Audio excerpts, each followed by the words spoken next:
Hi mga kapitbahay! So, nandito kami ngayon sa Walter Mart para mag-grocery for 2026. So, mag-restock kami ng mga groceries. Tara!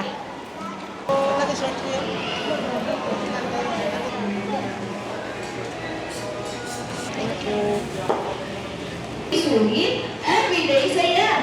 Sulit, saya, pa. Bago lang po.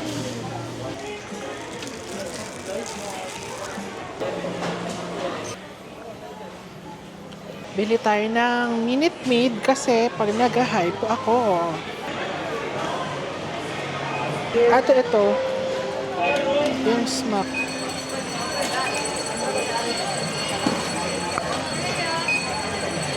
Paano ma'am? Pa-discount po.